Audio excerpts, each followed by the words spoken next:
Hello and welcome to Deeper, where we have honest conversations with fascinating people and a companion piece to our YouTube series Deep. We want to give you a deeper window into the experiences of our guests, and if you enjoy this video, please consider subscribing as there'll be a new one every week. Hello, I'm Ben, and today we are joined by Brent. Brent, it's great to have you here. Thank you for having me. So for anyone who doesn't know who you are or what you're known for, could you give us a brief introduction to yourself? I'm Brent Lee. I'm a former conspiracist of 15 years and now the host of Some Dare Call It Conspiracy podcast, where we break down conspiracy theories brick by brick to basically expose what the truth is. Fantastic. I've been really looking forward to this because conspiracies are something that seem to be on the rise massively. And in fact, the definition of conspiracy seems to be getting more and more blurred. So I'm looking forward to the conversation, but let's start at the beginning. Like, what were you like as a teenager? Let's get inside the mind of someone who was able to go down this sort of conspiracy rabbit hole. Was it something that you can look back now and say, yes, I was always prone to that? Or was it something that came out of the blue for you? I was definitely a bit prone to it because I grew up in the military and I had a very anti-authoritarian streak to me. Very anti-war. Basically, I didn't like thinking that my friends' fathers or my own father would go to war, basically, and either come back scarred or the worst, die. So I always had a bit of an anti-authoritarian streak. I was very much into like alternative music, very grungy kid. So yeah, I felt like I always had an anti-authoritarian, a big distrust in mainstream media and the government. So I think it was quite easy for me to accept an alternative narrative. And do you think that was caused by a rebellion towards your father, or was it caused by you seeing things that had been done to your father by the sort of military machine? Yeah, definitely more that it was the government and the US military, essentially. My first stepfather, he went to Vietnam. He was a Marine, and he came back very much scarred with PTSD, a drinker. And I didn't really understand that because, like, obviously the Vietnam War happened before I was born.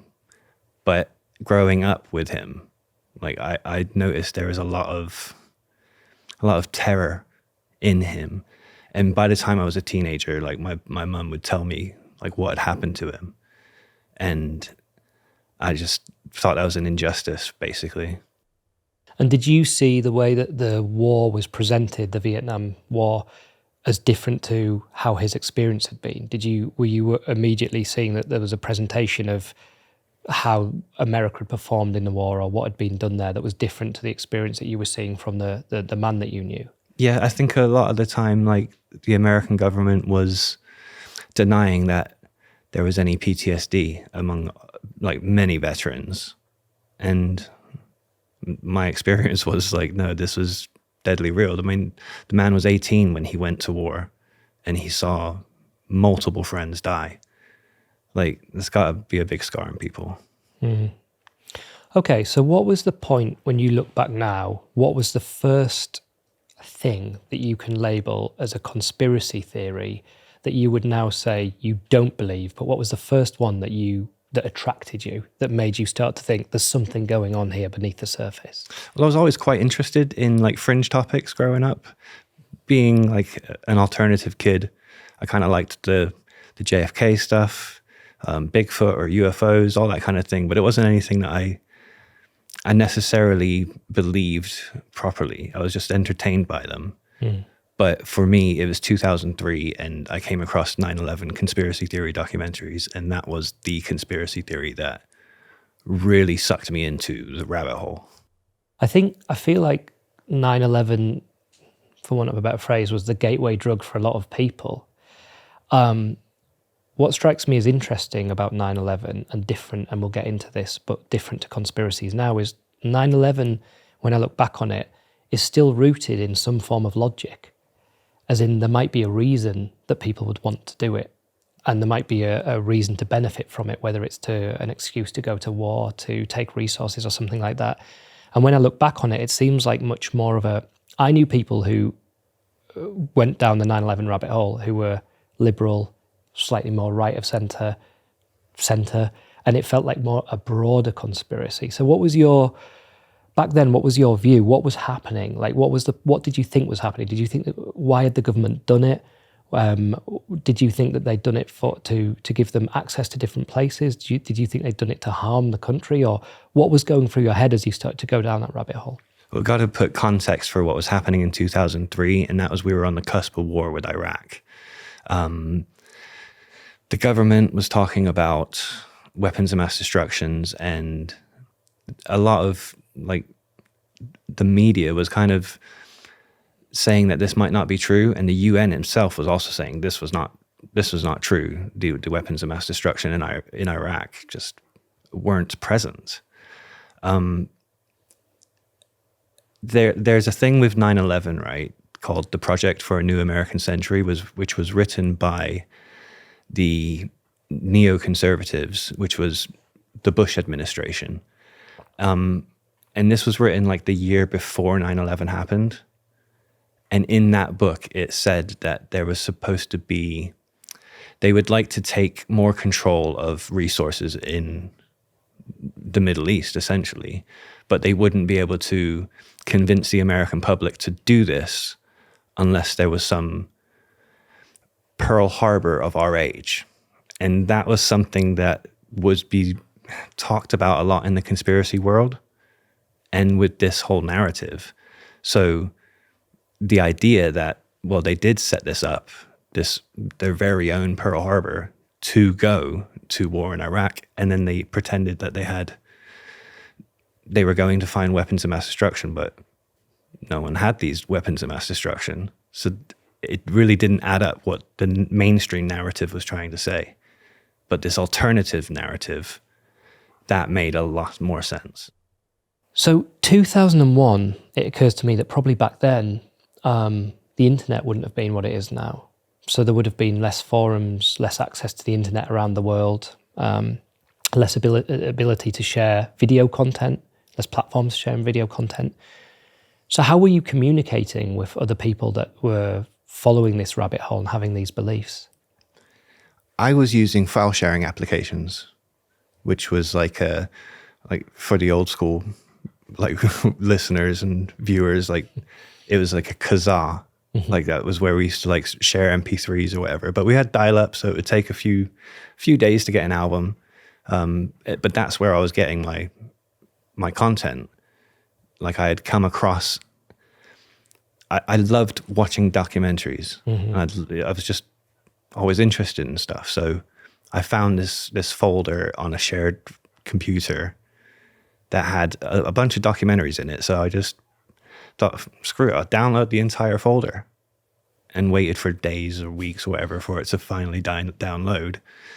And it was in there that I came across these first conspiracy theory documentaries. The very first one I watched, didn't blow me away. It was very strange, very weird, and it was very much about the Illuminati, Freemasons, and that kind of thing. But then I watched the 9/11 one, and I was completely sold. At that point in time, was the information that you were receiving and the documentaries you were watching, did you have a sense that you were finding out information, or were you immediately leaning into a building paranoia and a feeling of lack of safety and threat from the government? I definitely found a lack of safety from the government. I didn't trust, the Tony Blair party was obviously from the left, the George Bush party was from the right, and it felt like they were all working together. So it definitely started feeding into this idea that these governments were working together, even though they're supposed to be on opposite sides. And I did just start going very quickly into that rabbit hole of a collusion, basically. And how then did it progress? What age were you at that point? Sorry? I was 24. 24 then? Yeah, it was in 2003. Was that the beginning for the next several years? Was there a break from it, or from then was it just a spiral into more and more and more of this? No, that was definitely the point where I just started going straight down. And like you said, it was a gateway drug. The next point was I was trying to find out who were these people then? Because I started coming across more information about George Bush at the time and his political rival, John Kerry. They were both in a secret society called Skull and Bones at Yale University. And so that sounds a bit strange, really. Like I was very confused by it, but I started to look more and more into secret societies and seeing how many elite politicians kind of grew up or went into the secret society network of like Freemasons and things like this. So that's kind of where the paranoia really starts coming in. Like, okay, hold on, all of these people are connected, not just the politicians, but the people in the entertainment industry, in the banking industry, just everywhere. It seemed like there was somebody involved. If they were at the upper echelon of society, they were somehow connected to a secret society. What you're saying there is, in some degrees, true, isn't it? Still now, it's as in, there are people who are members of clubs, whether they're gentlemen's clubs in London that are very exclusive, or whether they're clubs that you have to be invited to join, like Freemasons and things like that. There are societies where exclusive members join and have conversations and potentially make business deals and things like that. That all makes sense from a logical point of view as why people would want to do it. But I guess the other side of it is believing they're doing it to control the world or to I don't know, inflict pain on people or to damage people. Where was your mind at that point in time? Why did you think these secret societies existed? What did you think their goals were? I thought their goal was a new world order, a one world government. The reason why, though, I thought that is because of the stuff that I was watching. That's the narrative that they were spinning. Like, there's a place in California called Bohemian Grove, and there's a very popular conspiracy theorist who almost everybody knows called Alex Jones, and he snuck into there and he filmed an alleged ritual and showed that all these politicians actually went to this thing, this ceremony, and I think I just started to buy into exactly what it was they were telling me, because it looked freaky, man. It looked so scary. It just did, and it made that video made me think, okay, I think these people might actually be evil. So there's lots of conspiracy theories that it's easy to see why people think they might be true. For example, the moon landing, that's a huge one. But it's easy to see why America might have faked a moon landing, the space race with Russia. I think they've even said that they were ready to fake it if they thought Russia was going to win or something like that. Those ones seem to me to be rooted in a kind of, if that came out as being true, I wouldn't be particularly shocked. It's not that I believe it. It's just that if it was true, I'd go, well, I can logic through why it's happened. Yeah. Then there's other ones like Bohemian Grove, which are leading into the more modern ones, which are about Satanism, sacrifice, and all of those feel like a step that you have to take in your brain to believe that the world is actually completely different to how you think it is. When did you reach that jump? What age? What was it that triggered? Was it the Alex Jones video for you that when you suddenly went, there's something going on here that is really weird? Yeah, that was the thing that really made me stop in my tracks and think, okay, this might be a bit more than just a political conspiracy. This might be just a little bit more than the government want to go and get resources or take over another country or whatever. Like, it was definitely the moment where I thought, there's something else going on here. The thing is with these conspiracy theories, like, conspiracies are true. Conspiracies do happen, but conspiracy theories are an exaggeration of that truth. A very big exaggeration of that truth. So specifically with Bohemian Grove, like, there's no real child sacrifices going on there. It's like it's an effigy. It's a ceremony put on by actors, and it's not even the politicians that are attending that are part of the ceremony. People like Alex Jones will come along and twist that truth and twist what is really happening. But that was definitely the big one for me. And what year was that you watched that? Within a year or so later. It didn't really take me very long, because I started, like, Alex Jones again. Hate to keep name dropping, like, the guy who said that Sandy Hook was fake, but he was a big player in the early 2000s plus of these conspiracy theories. So he made some really, don't want to say good, but captivating documentaries about 9/11. So I started looking at as much Alex Jones as I could. And one of his videos was this Dark Secrets Inside Bohemian Grove. And I started just gobbling it all up. I mean, there was a few people that I just kept looking into all of their stuff. And it wasn't necessarily that I believed all of their things all of their information that they presented. But a good 90% of it, you think, okay, no, they've got points here, like even including David Icke. And how was that affecting your sort of social life? Was it something that you just had on the side that you didn't talk to people about? Were you one of those people that was going around going, oh my God, you've got to wake up, you've got to wake up? Were you someone that was just becoming more like reserved because you were worried about people watching and reporting on you? What impact was it having on you? No, at the beginning, it was more of just interesting conversations with my friends. So again, I was in an alternative scene.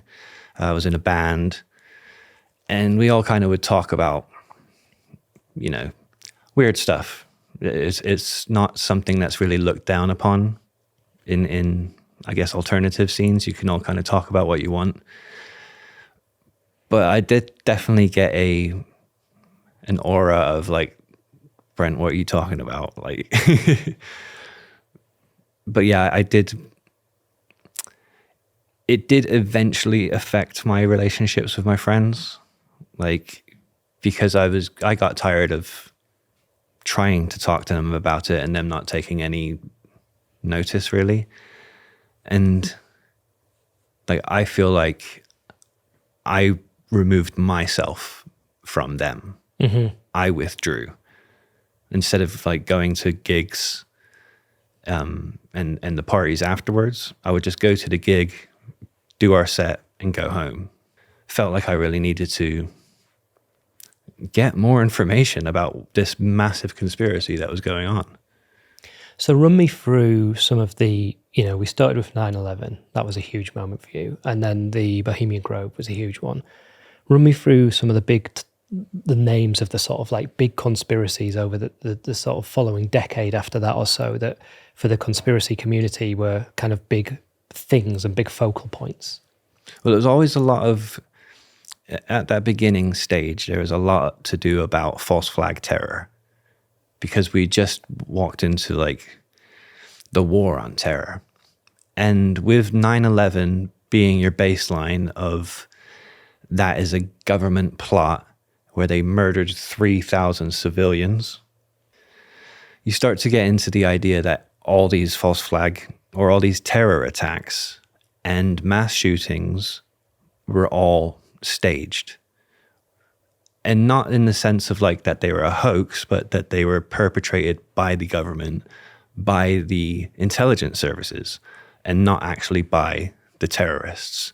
So all of them that started happening after 9/11, that's kind of, I think, where the main focus became, specifically for me, and really specifically for me, 2005, the 7/7 London bombing. Like that became a real linchpin to my conspiracism, because obviously I live in England. Like, I know I've got this accent, but I was born in England. All my family are English, so I have a real connection to England. It's similar to my connection to America, but this is my home. And when 7/7 happened, that was beyond the pale. I thought, okay, you guys did this in New York, but now you're attacking London. Now you're attacking people who I can call my brothers and sisters, and that, I think that's the point where I really start becoming like a truther or an activist in the conspiracy movement. Again, going back to like, I used to make music. That's where I thought, okay, that's where I'll put it. That's where I'll put my political message. I'll put it in the art, because that's what artists do, really. If you're a graffiti artist or a musician in a band, whatever, a poet, you tend to put your message in that instead of going out and trying to hit someone over the head with it. You know, you're trying to subversively push your message. But again, yeah, 7/7, the Madrid bombings in 2003, I think, all of these false flag terror attacks, that was where everything was leading up until 2012, when everything changed. And what was it that changed? There was a new narrative like going around in the truther world. And that was based around Sandy Hook, the school shooting in Connecticut in December 2012. Within days, Alex Jones and almost it seemed like every single conspiracy influencer at the time started saying that the Sandy Hook was a hoax and that nobody died in it and everyone involved was crisis actors. And I thought that's kind of weird. Like, we've been angry about these people killing our brothers and sisters. Like, now you're acting like it's completely fake. And I just kind of couldn't get behind that. But I saw like everyone picking up this same narrative. And all my friends who were all truthers, all of them. And that, to me, that is where everything sort of changed for myself.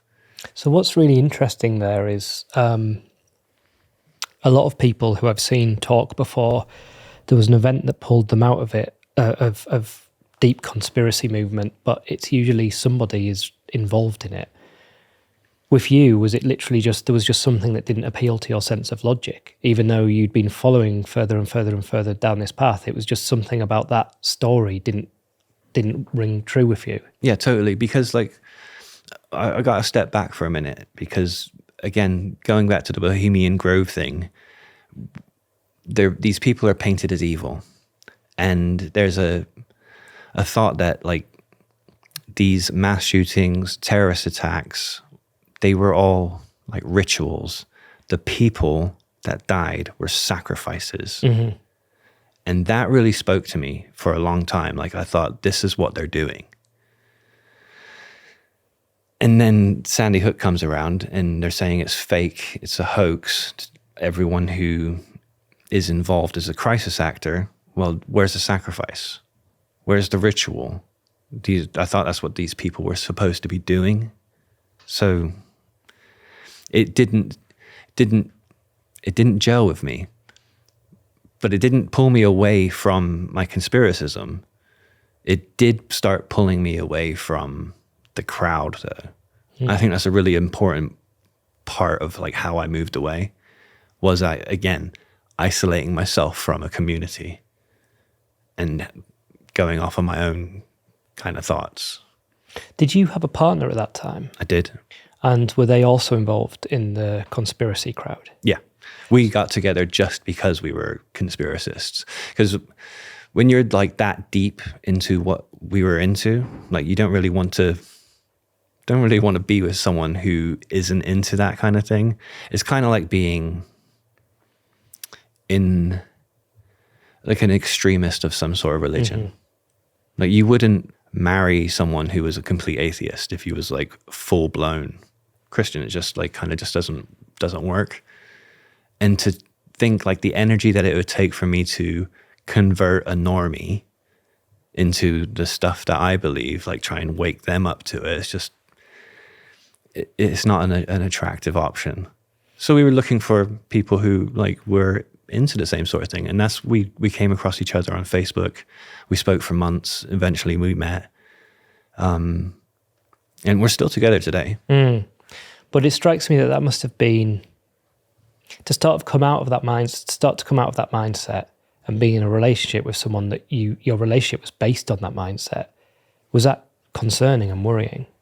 It was towards like the end where I really started to come out. But that moment in 2012, she was like completely on board with what I was thinking. We were both on the same page of like, Right. where's the sacrifice here? Right. Okay. You know, so we would talk about this stuff all the time. Like at around that time, I would say, because we got together in 2010, and like we would write blogs together. So it's like our individual belief system became our belief system. So we both saw the world exactly the same. So how did it then start to turn further? So like, let's say 2012, you had that sort of moment where you were like, something's not quite right here. Yeah. How much longer was it before you really started to change your mind? Between 2015 and 2018. Okay. And what was the turning point there? It was really actually politics. My beliefs were that, again, these secret societies and cults were running the world. And the way that they ran the world was that they rigged all the elections. It didn't matter what we did, what we voted for. None of it mattered. It was like we were just playing democracy for a day. And in 2015, things started to kind of change and be a bit weird to me. Like, it felt like these people weren't in control anymore. Like, maybe they're not as in control as I thought they were. What was happening that challenged them being in control? Brexit. Oh. Brexit was the big one. The election of Donald Trump and Jeremy Corbyn taking over the Labour Party. Okay. The reason Brexit like really struck me was because the goal is a new world order, a one world government. And for the UK to come away from the European Union, that just kind of breaks up this idea of it being a new one world government. Like, the EU was supposed to be a stepping stone towards a new world order. And I thought, oh, that we'll never leave that. But for some reason, we did. And what I had saw, because of social media, I'd kind of seen democracy in action. I saw people like be swayed by political arguments and debates and discourse. And that played out in the real world, where I didn't think that this would happen ever. And that, again, that exact same thing happened with the election of Donald Trump. Now, he was up against Hillary Clinton, and for the previous decade, it had always been actually a thing in the community that Hillary Clinton's going to be the first female president. Like, she'll probably be up after Obama. That was like the common narrative, the thing that we all expected. And somehow this real estate guy actually won. But again, I saw this happening because of social media. I could see just normal people becoming swayed by, again, the discourse. And it played out. And it was very shocking to me. It was very, very, it was a moment I was like, I just don't think that these people are as in control as I thought they were. And then finally, with Corbyn taking over the Labour Party, like, I always knew this guy as like an anti-war individual, kind of a bit of a hippie, a crusty kind of guy who was just, on the backbenches essentially. And the Labour Party was part of the Illuminati. They were, even if they weren't in charge, that was Blair's party. So that's the establishment. But this guy became leader. And again, it was because I saw it all play out on social media. I saw how all this happened, and I just thought, all this time I thought leaders were selected, not elected. Democracy was a joke. But through 2015, 2018, completely saw the exact opposite of that. And nothing ever played out the way that I had lined it up. Well, what's interesting to me about that is there's a couple of people that I've known for a long time growing up through school and stuff that are quite I would say quite deeply entrenched in conspiracy theory. And one of the things that occurs to me is they use Facebook a lot. What you've just described, nothing can dent the thought process. So the Brexit event that you've just described would immediately just be, yes, they've done it because of this, or we were getting too close, so they need to make us believe there's some, anything that happens, we'll get onto QAnon in a minute, but JFK Jr. is coming back on this date, and then he doesn't come back, it doesn't matter. It just keeps rolling on and on and on. So what was it within you that still had this layer of kind of, I don't know, logical thought process? Because I'm assuming that the rest of the community you're in didn't all just do what you did and think, okay, something's wrong here, this isn't what we thought it was. I'm assuming the majority of them stayed in that thought process and continued on. What do you think the difference was?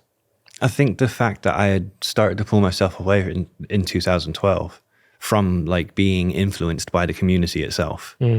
With Brexit, the consensus amongst like conspiracists was definitely that, oh, we're winning. And I thought, there's no chance, we're never going to win. Like, what are you guys talking about? Same with Trump. They're like, oh, we got one of our guys in. I was like, that's not how this works. Mm-hmm. That's how I built my worldview. Like, but again, like, I think it's because I was able to pull myself away slightly and not be as influenced by the community itself. And was your partner still deeply entrenched, or had she followed the journey that you'd followed? She was somewhat following that journey too, but I definitely started to pull myself away a little bit earlier. Like, she would try and share stuff with me, and I kind of wasn't that interested because there's something going on up here. I was like, I just can't put all this together. And this is a big question, but why do people believe in conspiracies, do you think? It's got to be because like conspiracies happen. Real conspiracies actually happen. The world is corrupt. There are terrible people in charge of many facets of society. Sometimes it feels like it's the right answer. But there's 3 stages to conspiracies, okay? That is the event conspiracy theory. So there's a conspiracy theory built around an event. Something happens, people gossip, and they figure out a conspiracy theory. Then there's a second stage called like the institutional conspiracy theories. And that's when you start to think that certain institutions are part of a conspiracy theory. So like the World Economic Forum, for instance, which is a big one today. It used to be different ones, the Bilderberg Group or the Carlyle Group or the Council on Foreign Relations. It's always been like certain groups. They're the conspiracy. And then there's a different one called the Grand Conspiracy, the Super Conspiracy. That's kind of where I was. And it's just how far you're willing to go. So the event conspiracies, that's just normal. Everyone does this. Like, I'm convinced every conspiracy theory starts as gossip. It's the rumor mill. That's all. Something happens, people start talking. And sometimes wacky ideas get out there for more because it's like more interesting. Like we can see recently with the Kate Middleton stuff. Mm-hmm. Like that just went like wildfire because there's secrecy in like the royal family. They don't always tell you everything that's going on, and they're very guarded with their public information. So it leaves room for these conspiracies. And it just goes like that the further up the chain you go. You've explained that very well there, and it's it's very clear the distinction between the 3 areas. The way in my head, as someone who doesn't particularly know a lot about it, that I see a distinction between 2 types of conspiracy is the ones that appeal to a sense of logic of things that happen in the world. Politicians lie, people want to steal things, people want power, people want money. And if someone says to me, if in 50 years it's revealed that 9/11 was a complete inside job and it was designed to do all this stuff, again, it won't shake my sense of reality because I'll go, logically, I understand all that. I didn't think it was the case at the time. Sounds impossible to make people keep that a secret, but I get why it was done. The second one for me is when you have the QAnon style things about Trump secretly still the president of the United States running it from the background, or you have JFK Jr. never died, he's doing things from the shadows, he's going to come back on this date. Or there was a video I saw once where I think, oh God, I'll probably get this wrong, but Trump had passed like a American football to Putin or something, and people were saying that football was stuffed with data that Putin... But all those ones, like, I can't even enter into a conversation with it because it sounds like nonsense. Or, you know, the Trump tweets where he's putting secret numerology codes in there that you can figure out if you know about numerology, and he's hiding messages from Q in there. Mm-hmm. And for me, the second one was a massively fringe thing until the start of the pandemic. Now, you've probably been exposed to it for a long time, but I think for an average person who doesn't have much to do with conspiracies, the pandemic is when I just, from all corners, suddenly started seeing like people talking about these things that seemed laughable, but then getting loads of likes as a comment on a Facebook post. Did you see an increase in that kind of like common belief in conspiracy through the pandemic? A massive increase. Huge. It's literally the reason why I'm speaking out now. Conspiracies and disinformation is the new pandemic since the pandemic. I'm not sure why it happened, but it definitely did happen. And like you said, there's some that are based in reality, some that are logic, but there's other stuff that's just like completely illogical, completely not based in reality at all. And I think that's something that started to creep in kind of around 2016. You started getting things like flat Earth, the Mandela effect, and stuff like this that's just like completely against like reality, very anti-science as well. And that has like left some fertile ground for the conspiracies around COVID and everything to really take root.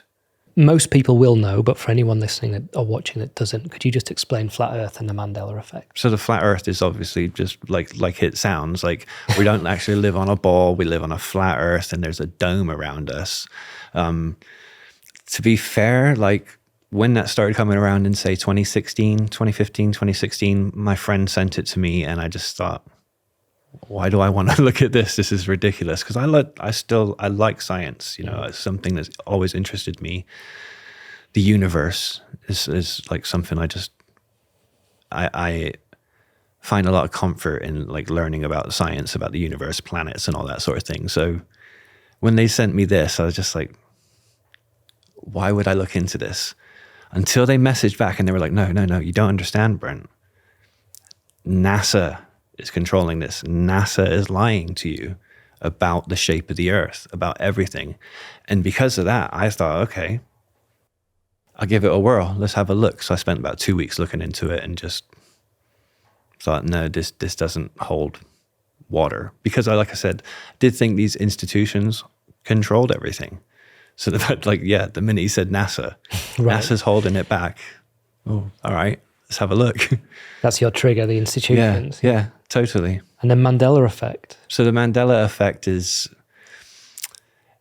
there's multiple explanations to this, but essentially it comes down to an idea that, how do we explain it?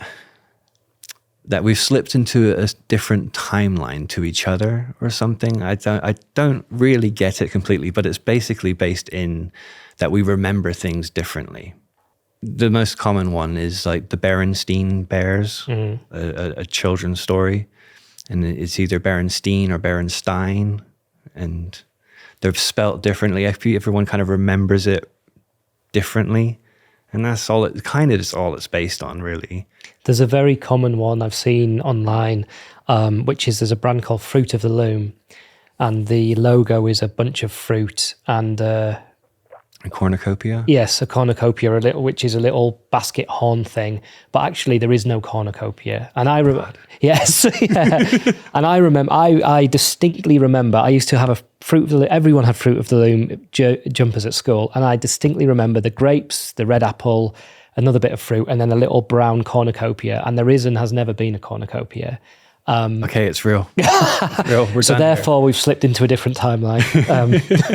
But okay, so yes, we're talking about the pandemic and the fact that people have started to become more susceptible to kind of quite outlandish conspiracies, and you're saying that you think the fake news left as, I think you said, fertile ground for people to have sort of anti-science views.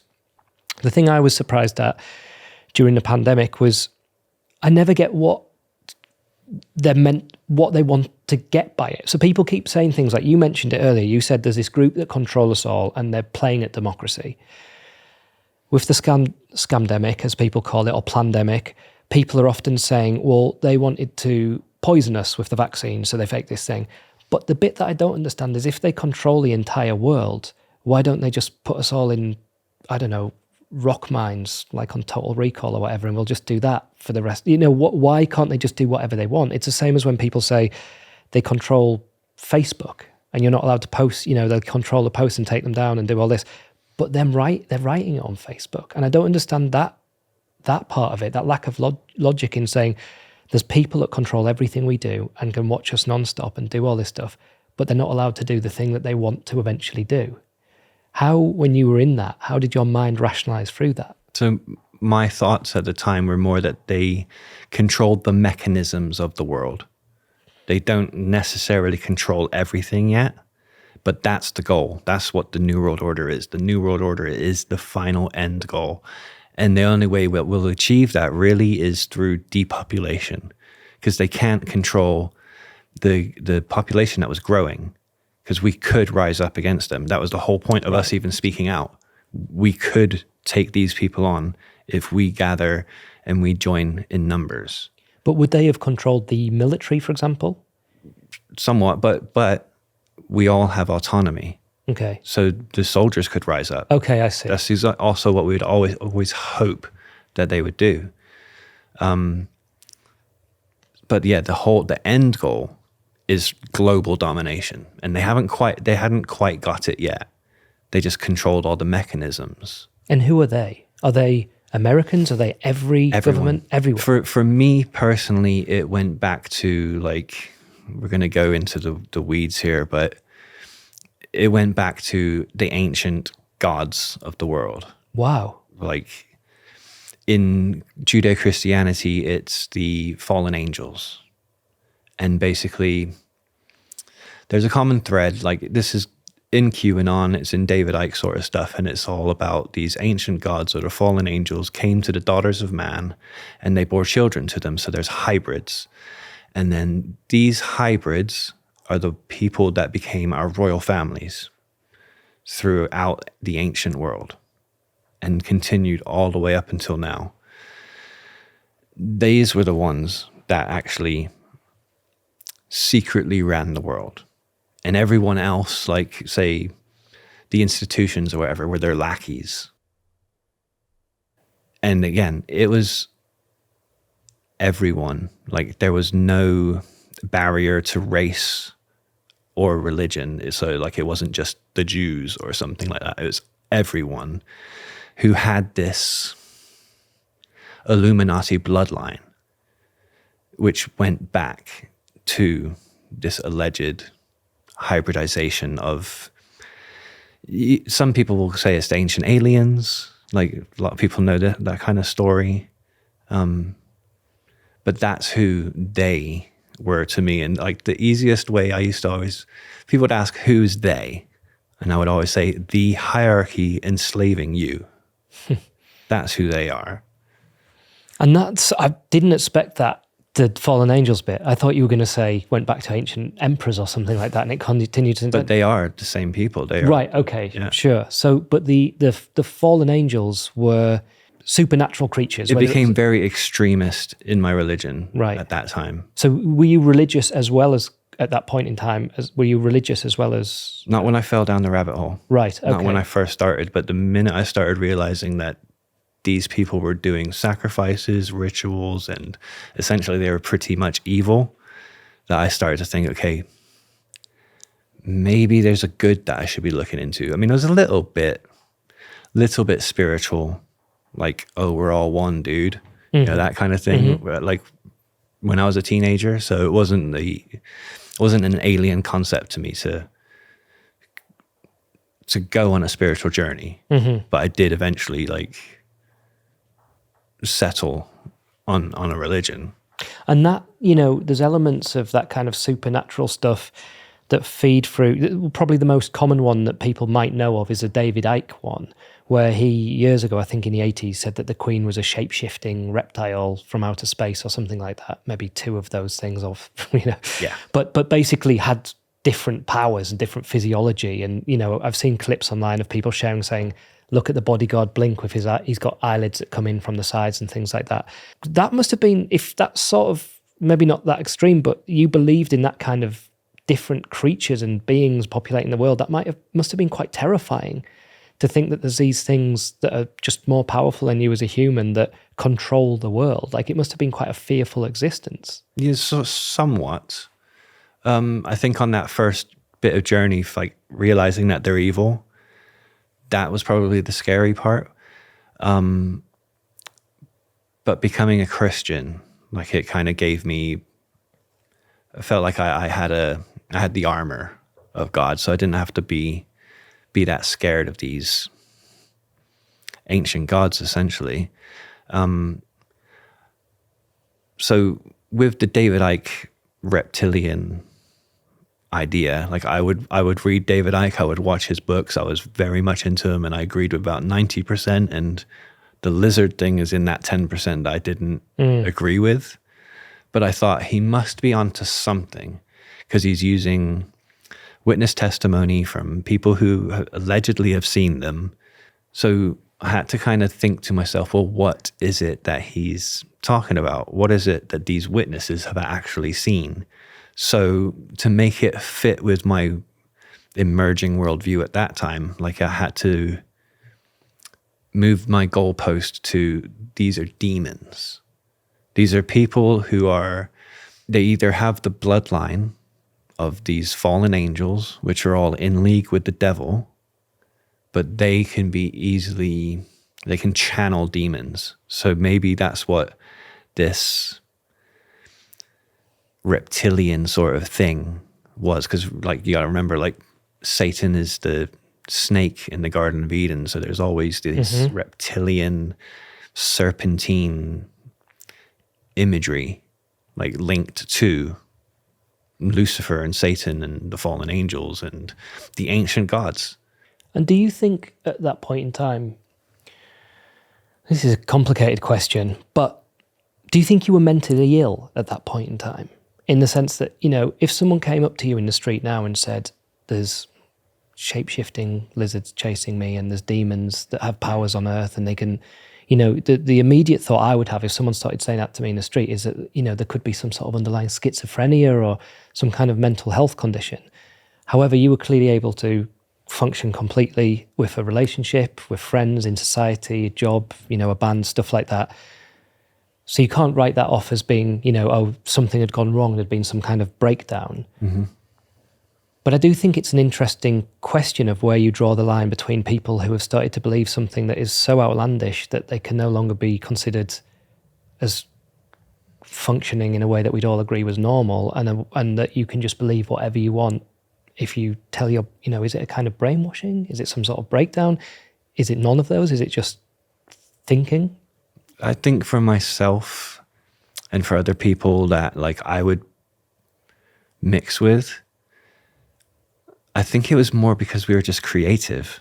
Right. So we had a creative imagination, and because we're somewhat intelligent, it's not like I'm completely stupid or anything, I was able to convince myself of these things that I could imagine because of other people telling you this stuff, you know? So I do really think, like, a lot of conspiracists are creative and intelligent, so they're able to imagine some of the most outlandish things and convince themselves that it's true because they are somewhat intelligent. I think another thing about creativity and creative people is you're influenced by people you respect. So if you're a musician, you listen to music and you become influenced by it, inspired by it, because you appreciate what you're listening to. And I think that kind of moved over with what I was doing. I don't want to say I was easily influenced, but I was open to being influenced by people I respected because of their creative mind or their intelligent way of speaking about things. And I definitely don't think it like comes down to a mental illness, because we're functioning. It's when people are not functioning, like you just said, like, oh, the lizards are chasing me down the street. That's obviously a mental health breakdown. But the rest of us are like, we can go to work, we can do our thing, and function.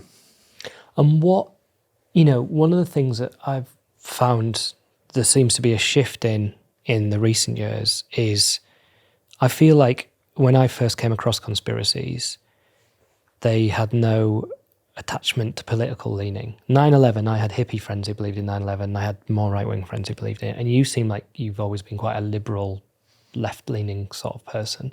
I feel like now conspiracies seem to be rooted in right-wing ideology. Would you agree with that? 100%. So what happened? In the early 2000s, like with the 9/11 thing, we were completely non-partisan. Like I've said, like I've kind of pointed out at the beginning in an interview, like Blair and Bush are two wings of the same bird. So the left and right politics thing doesn't matter. It wasn't the left wing are bad or the right wing are bad. It's just the politics were bad. So that attracted people from across the spectrum. And it was like that for many years. Although going back and looking at some of these people, like Alex Jones, like William Cooper, these people were dead up right-wingers, far right-wing, libertarian right-wing. But they kind of hid that from everyone. It wasn't until, again, I would say somewhere between 2013, 2015, looking back at it, I can actually see now that it was actually Gamergate. Right. That became the thing. And I've started to see lots of people who identified as right-wing, like Nigel Farage, for instance, turning up on Alex Jones and talking about the New World Order. And I definitely didn't like that. The minute I saw it, I was like, why are all these people pushing our stuff, man? Like, how's he talking about the New World Order when he is the establishment? But looking back at it, I can definitely see, like, it became a political tool of the right wing at that point. And you could see it, like, that's where QAnon, all of this starts to come from. So do you think that was conspiracy theory being weaponized by a political group? For what purpose? I think just because, like, okay, 2008, we had End Occupy, Occupy Wall Street. Like, the world was going through recessions, and, the war on terror was winding down, and just so many, the world was a bit more messed up than it even was in 2001. And I think people saw an opportunity to start manipulating people through these conspiracy theories. So intentional, you think? 100%.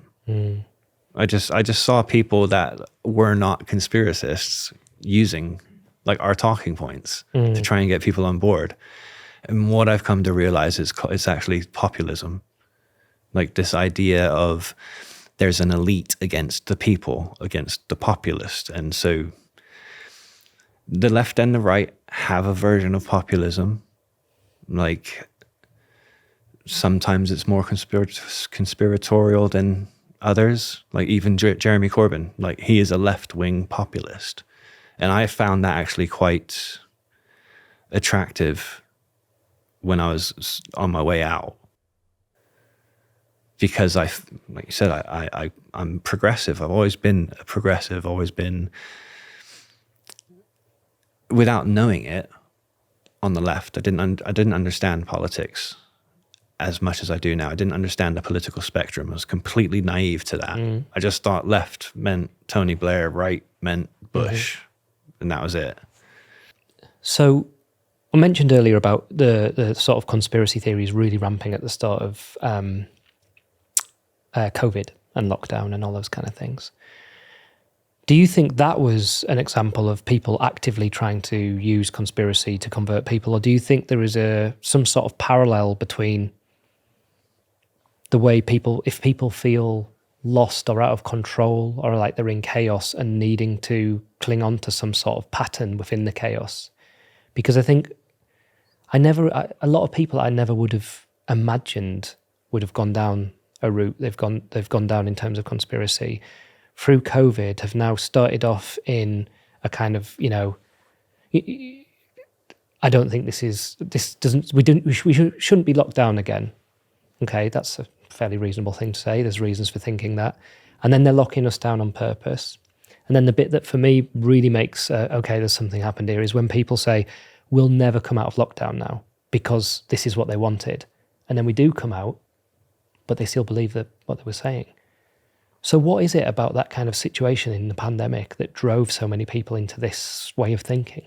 It's definitely, I think, someone's gamifying it.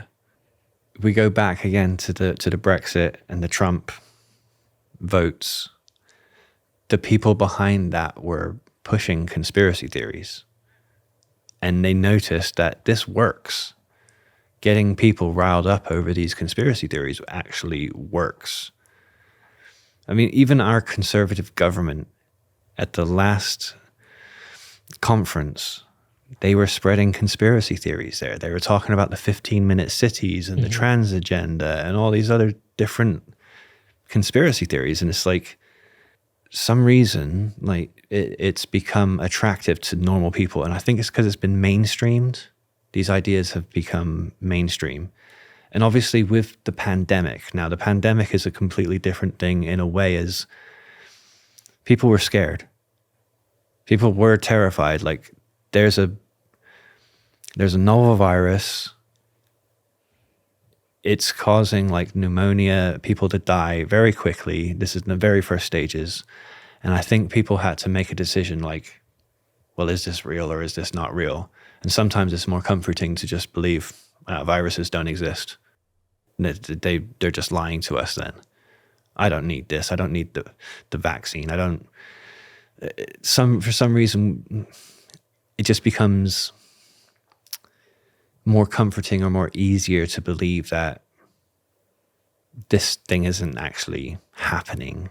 It's all just a setup, rather than thinking, well, I could catch a virus going down to do my shopping and pass it on to my grandma and she could die. Like that's quite a terrifying idea.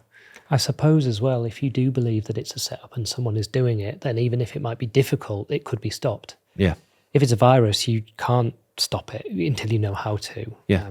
Ironically, with vaccines, the way that people don't want to do it. Social distancing, masks, all that kind of thing. We could actually stem it, but no. And this is like, I mean, this might just be because of the sort of stuff I'm exposed to on social media, but it feels to me, and please do correct me if I'm wrong, but it feels to me that America seems like such fertile ground for varied conspiracy theorists. And it might be that there's more people there with more access to social media.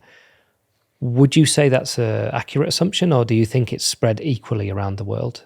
I think for a while it was very much American-centric, but since the pandemic, it's around the world. It's everywhere. But we can go back to like the beginning of the Illuminati conspiracy theory is a reaction to the French Revolution. And it kind of starts in Scotland. Like there's there's one in England and one in Scotland, two authors that like basically create the Illuminati conspiracy theory because of a reaction to the French Revolution. So it wasn't even American centric back in 1790s. Right. It's probably due to the population. There's a much bigger population in America, so it sounds like everyone's talking about it. Mm. But like, yeah, the conspiracism for a long time was definitely much more American-centric. Flat Earth, when you brought it up, we both sort of laughed a little bit, because even now, even though it's gained popularity, there's a couple of documentaries on it, you know, it still just sounds silly to say out loud. But then there's ones like QAnon, which to me sound as silly in terms of some of the things that are put forward by the followers. However, I believe at one point it either was or it was being looked at, being classified as a domestic terrorist unit, essentially, because of the potential levels of danger with what people were willing to do with Pizzagate and things like that. People turning up with guns at restaurants that they believed were holding children underneath, based on, I think it was that there was, if there was a pizza slice in something, it meant there was paedophile connections to that business or something. Yeah, but how, there's a lot to it. There's a lot to it. How dangerous do you think things like QAnon are? Like, do you think there's things that people can go into and have their forums and discuss it, or do you think there's a real world danger associated now with conspiracy groups? I don't have to even think about it. It is dangerous. Look at January 6th.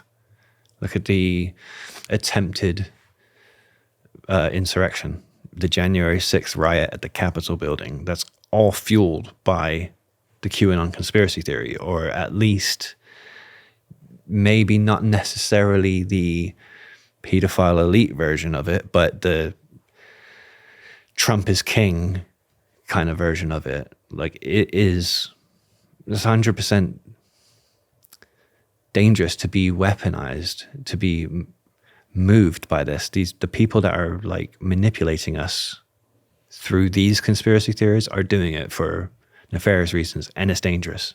Again, January 6th, we had 7 people die. And then the pandemic, like the amount of people that have died because they didn't want to take a vaccine or they didn't take the virus seriously, they died because of these conspiracy theories. And January 6th is the day I decided I wanted to speak out. Because when I moved away from the conspiracy world in 2018, I didn't like plan on coming out and speaking out about it. I was just like, well, that's a chapter of my life and I'm done with, and I'm going to move on. But seeing the dangers, seeing everyone being manipulated by lies, seeing people lose their lives because of it. Specifically, it was Ashley Babbitt. She was a QAnon believer who got shot by a DC policeman in the Capitol building. When it came out the next day that she like believed in a satanic, evil, pedophilic cabal, I just thought to myself, God, that literally could have been us, me and my partner. Like, looked at my partner and thought, that could have been you. If we were Americans and we believed the Donald Trump stuff, we would have been there, because that's the other stuff we believed. We believed that satanic elite pedophiles were running everything. That's who this massive network of people were. And it just hit me, and I thought, if I can just tell these people, like, hey, I believed this, I was so wrong about it, here's why it's wrong, maybe I can stop the next Ashley Babbitt from dying. If I can just do that once, then cool. And I had to, because of it being such a dangerous thing. It makes complete sense. And here's a question that just occurred to me as you were speaking then.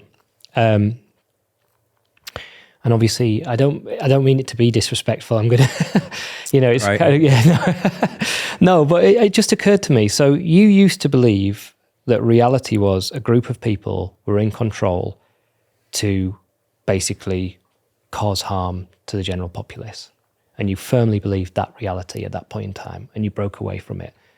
And now, in the conversation we're just having, you've now come to believe that a group of people are actually the thing that you thought they were doing. They're actually making people think they do it, but they're not doing it to cause harm to the general populace. They're weaponizing the conspiracy rather than the conspiracy being true.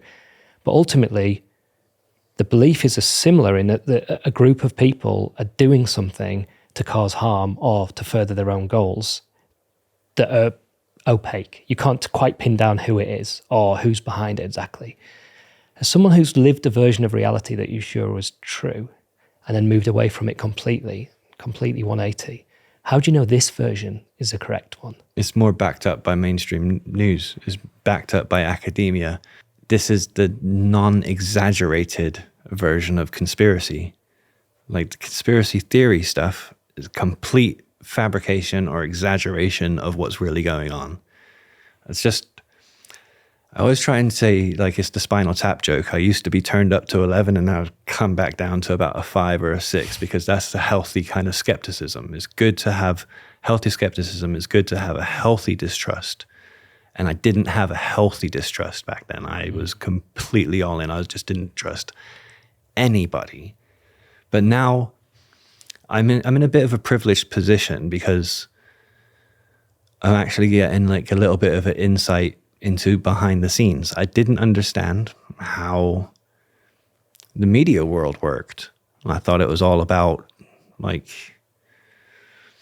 controlling the narrative, making it up or whatever. And now, because I've done these interviews, I've been in the newspapers, I've actually met journalists, I've seen behind the scenes, I've seen so many different things going on. Like I'm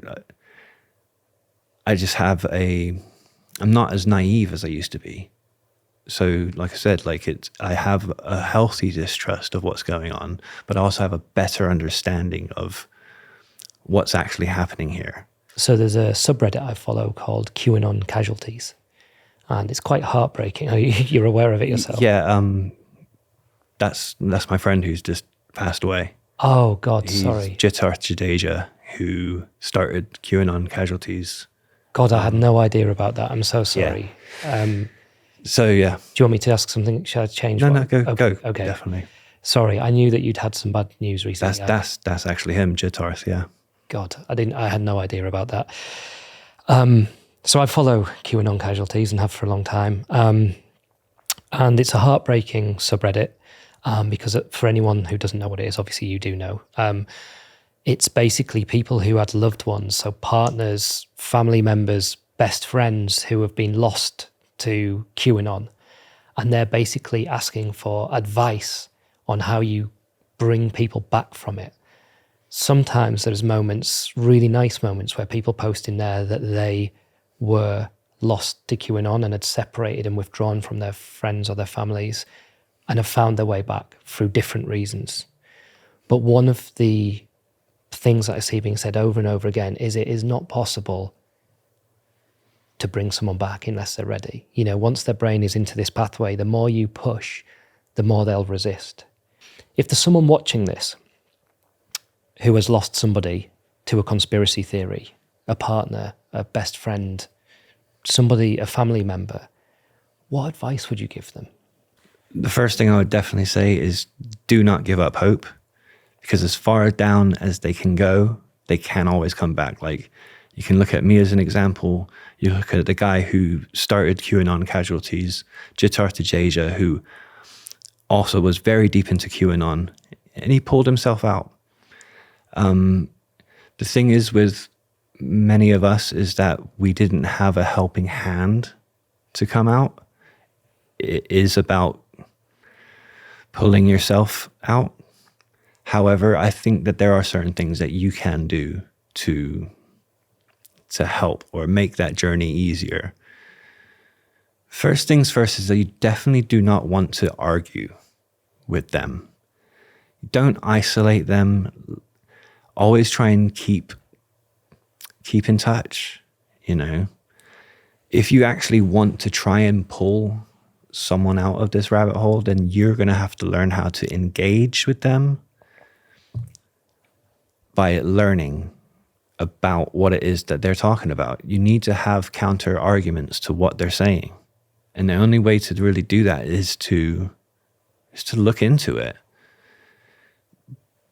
Then you can actually engage with them. You can have this conversation. And the thing is, like, I like to tell people is like, look, you know them. You know how far you can push them without them getting angry. You know how far you can do that before you start pulling them back. because you know them, you love them, you respect them. And what you should also tell them is this, like, we don't need to argue about this. We might disagree on something, but remember, we love each other. We respect each other. We've known each other all of our lives, or at least a good portion of it. You know, so if you can hammer that home to say, like, it's just a disagreement, like, you can have these conversations. But I really do think if you have the time and you have the energy and you really want to pull them out, you need to learn about what it is that they believe, and not just like the simple talking points or the facts or anything like that.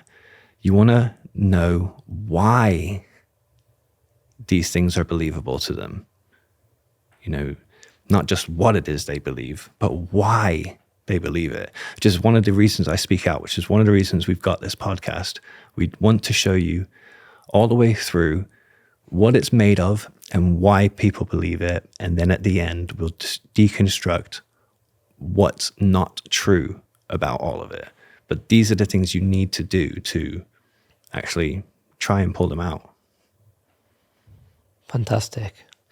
Look, Brent, I've found it absolutely fascinating talking to you. And the people in the back room that are watching will know that I wish this could go on for another hour, because I like listening to people talk about this thing, this kind of area. I like reading about it. And I'm also personally fascinated as to why so many people that I know, who I never would have thought had progressed down this rabbit hole, indeed have, and now seem lost to debate. So I think it's a really interesting topic, and it's been really interesting to get your views on it. So thanks so much for your time and for coming in. Well, thanks for having me. I'm glad to get to share my story, and hopefully, you know, it resonates with people and they might recognize their loved one, their friend in some of the things I've been saying. Thanks. Brilliant. Thank you so much. Cheers, mate.